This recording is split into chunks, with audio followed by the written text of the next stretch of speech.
How to gain confidence in life if you've been bullied as a child? It's a massive question.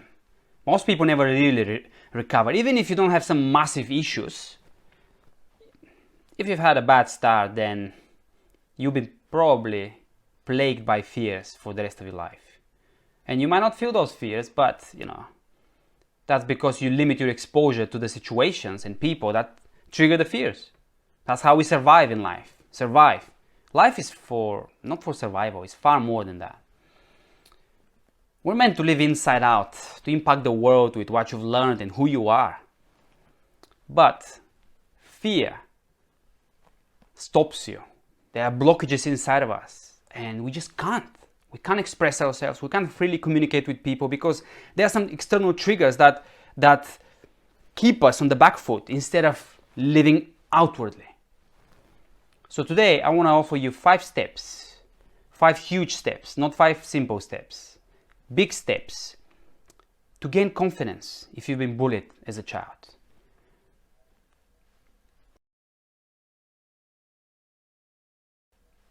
Step number 1 would be connect to that child inside of you. Because there is a little boy inside of you. And because of the trauma, he's actually remained young inside.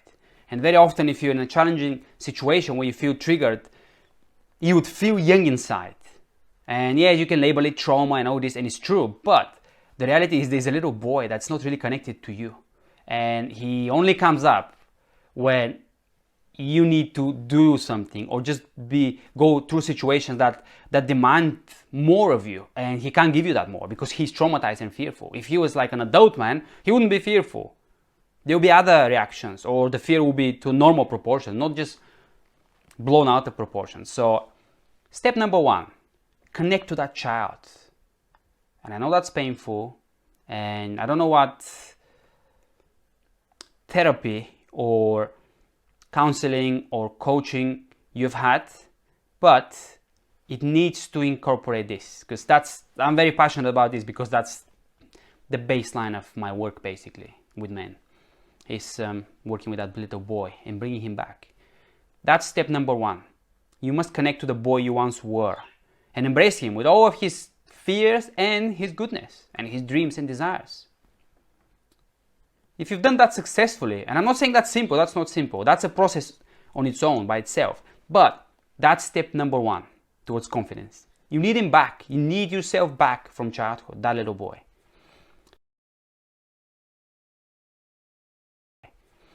Step number 2, allow him to express his pain. You don't just take him and then think that, well, he's back now, all good. Well, he's not. You know what he's been through. So there will be a lot of grief and a lot of pain and a lot of sadness, a lot of panic and fear and anxiety, depending on what you've been through. Maybe panic attacks, physical reactions. You have to be brave, and you need the right support. You need people around you who know about these things, who would not seek to just heal your symptoms and get rid of your symptoms, because you need the symptoms. You need a child with all his symptoms. It's a complex thing. It's not easy. But step number 2 is to allow for this. To allow for this. It's a tricky process, and it's a very sensitive process. You need to be in the right time of life, in the right stage, with the right people around you.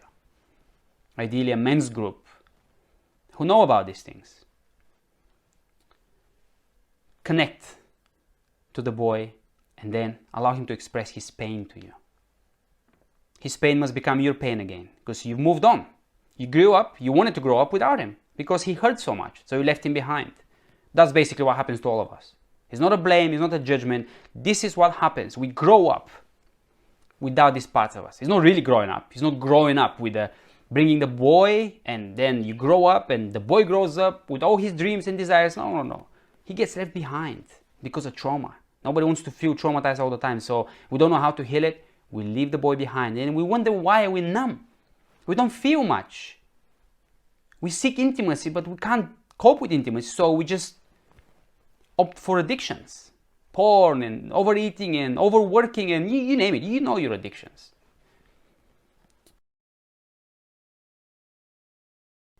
So step number 3 would be find your lost anger. So you've got the boy back. You've allowed him to express his pain. Now, do you think he hasn't got anger? You might be the calmest, quietest guy. That's exactly who I'm talking to. You must do your best to find that anger, because it's there. Especially if you very rarely feel angry. That should be a huge red alert right there. You must find that anger. Don't worry, you're not going to become an abuser. You're not going to walk around punching people. But don't give it too long after you connect to your anger before you find out what the anger is about. And you need full physical expression of this anger in whatever that looks like to you. You could go to your bedroom and kick and scream and shout and rage, and it doesn't really matter. It doesn't matter. There are no limits here. You're not hurting any human beings, because the people who you want to hurt, they're in the past. In fact, if you suppress that anger, if you pretend you've moved on from the past and you've forgiven, then you hurt people around you. And you might say, well, how do I hurt them? I'm never getting angry with my kids and my wife. Well, you hurt them by not being you, by not protecting them, by not being alive enough for them. I suffered from huge depression, and it just stole my energy. And yes, maybe I wasn't beating people up, but I wasn't me. So if I had kids back then, they would want to play with me, and they come in my bed and jump on me. How would that have happened if I was so sluggish and so tired and I didn't want to live in many ways? So there you go. That's you depriving your children from who you are. You're depriving your wife from being alive for her and your world and your community. You need that anger back.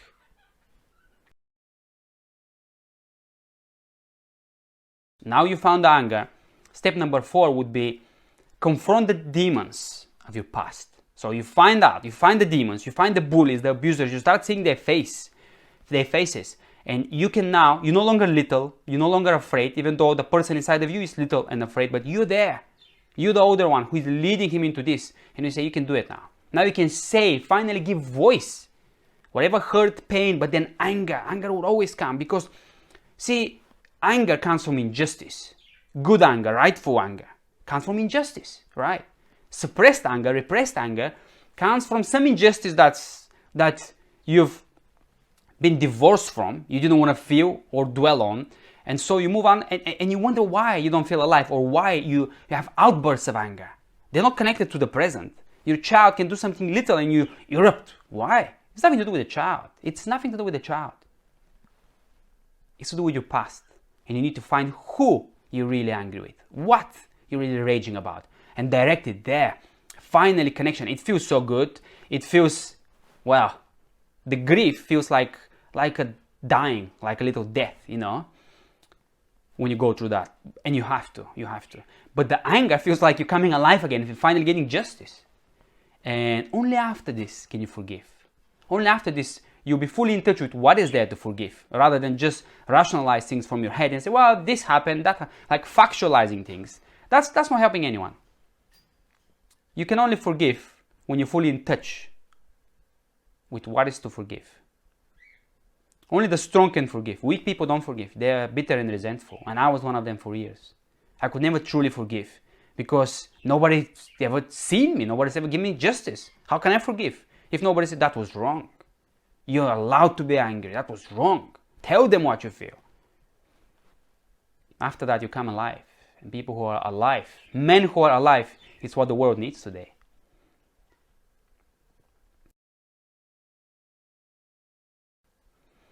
And the last step, step 5,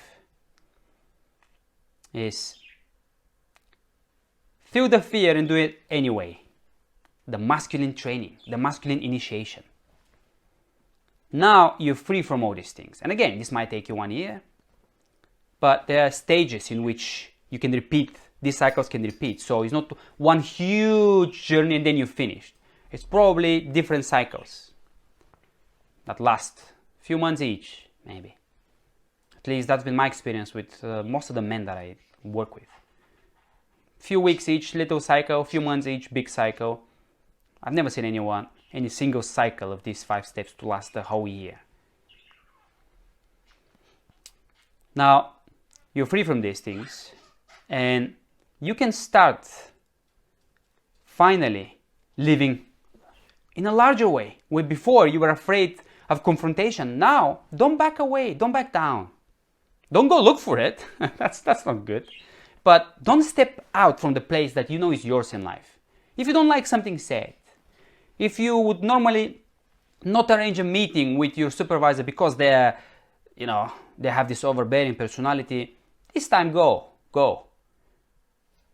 Say what you feel. And if you normally don't ask for something, ask for it this time. See what I'm saying? Go against the grain of who you've always been, of the fear, of the coward that you've always been. We've all been cowards, We're full of fear and we've become cowards. So now, finally, it's time to start facing the music, facing life. And you see what joy would come on the other side. I mean, I have many testimonies of men. I mean, I don't even need to talk about other people. I have got tens of stories just from my own life. How beautifully rewarding it is not to back out, not to back down from confrontation, not to avoid certain types of people. I mean, I used to be like these paranoid guys. Oh, it's so-and-so. I'm not going to that place because so-and-so is there. Just the way they look at me, it's almost like they can violate some unspoken boundaries because I knew I was weak and they had a certain power over me. Well, now things are different, and that gives me such a release, and that gives me compassion for people. Because you're afraid, if you're afraid of certain types of people, or your wife, your boss, your whoever, you're not really loving them, You're not very loving to them. Because you're holding back, you're not your full self, you're not your true self. But also, if you're honest with yourself, you might find that you're actually bitter with them. You're resentful, and you need to work through that. And to come to a place where you're so gracefully open, and gracious and kind that, well, the anger is there. I mean, if somebody tried to violate me, yeah, I've got it. But I don't even think about this anymore. See, that's the whole thing. You're taking all these weapons, you're putting them in your belt, and now probably won't even need them again. But the knowledge that they're there puts you at ease. And that's why this training, step 5 is crucial. They're all crucial. But you need to take these steps. You need to start stepping into situations that normally you would avoid. Men are full of fear, I'm telling you. And I'm no exception. We're full of fear. I see that now. My eyes have been opened for years. I see it everywhere. Strong men, confident men. Full of fear, avoiding certain things and people. It's like, wow, I thought you were not. Anyway, no judgment. We all have our limitations, but we can be expanded in those places. In the word of Hemingway, who himself was full of fear and we must be strong in the broken places. 5 steps. So, just to recap, first step is get in touch with that lost little boy inside of you. Second step is allow him to express his pain. Step number 3 is find your lost anger. Step number 4 is find the demons of your past and confront them. Step number 5 is feel the fear and do it anyway. The training. If you've got any questions, feel free to get in touch with me. I can offer you a free session. You can book a free session with me and we can talk about any questions that you might have as you're going on your own journey. So yeah, I would love to hear from you. But I hope that this video has been enough.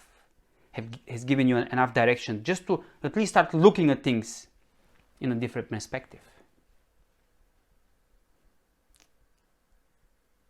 Okay, go ahead and conquer that fear. Your confidence can be yours again.